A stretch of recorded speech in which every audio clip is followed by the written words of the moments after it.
আজকে আমি আপনাদেরকে অত্যন্ত গুরুত্বপূর্ণ একটি আলোচনা শোনাবো। আমরা কাদরিয়া তরিকার অনুসারী, আমরা কাদরিয়া তরিকায় বায়াত নিয়েছি।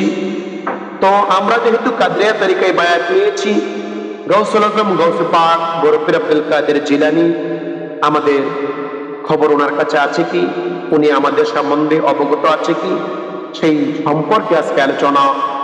শেখ মোহাম্মদ আবু বলি কাদরি রহমতুল্লাহি আলাইহি ওনার একজন মুরিদ ওনার কাছে বায়াত গ্রহণ করে বলতেছেন, হুজুর আপনি আমাকে একটা ওজিফা দেন, যে ওজিফার আমল আমি প্রতিনিয়ত করব। তো তার পীর সাহেব তাকে ওজিফা দিয়েছেন।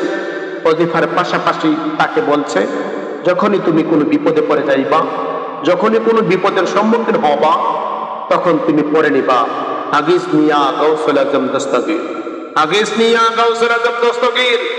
এই তাসবিহ বড় পীর আব্দুল কাদের জিলানী আমাদের পীর সাহেব কেবলা এই নাম মুবারক নিবা। লোকটা 2-3 বছর ওজিফা করেছেন, আমল করেছেন, বড় পীর আব্দুল কাদের জিলানীর নাম নিয়েছেন। হঠাৎ করে একদিন তার অন্তরে একটি বাসনা জাগ্রত হলো, আমি যেহেতু প্রত্যেক দিন ওজিফা পাঠ করি, পাশাপাশি বড় পীর আব্দুল কাদের জিলানীর নাম মোবারক নেই, আমি যে ওনার নাম নিচ্ছি, ওনার সেই খবর আছে কি? এই কথাটা মনে মনে চিন্তা করে শেখ মোহাম্মদ আবু বলি রহমতুল্লাহি আলাইহি ওনার মুরিদ মনে মনে চিন্তা করে রাত্রিবেলা ঘুমিয়ে গেলেন। ঘুমের ভিতরে স্বপ্নে দেখেন ভারতবর্ষের রেগিস্তান নামক একটি জায়গা, খালি ওয়াদি, খালি মাঠ, ওখানে বড় পীর আব্দুল কাদের জিলানী দাঁড়িয়ে আছে। ওই লোকটা ওখানে দাঁড়িয়ে আছে খালি মাথা।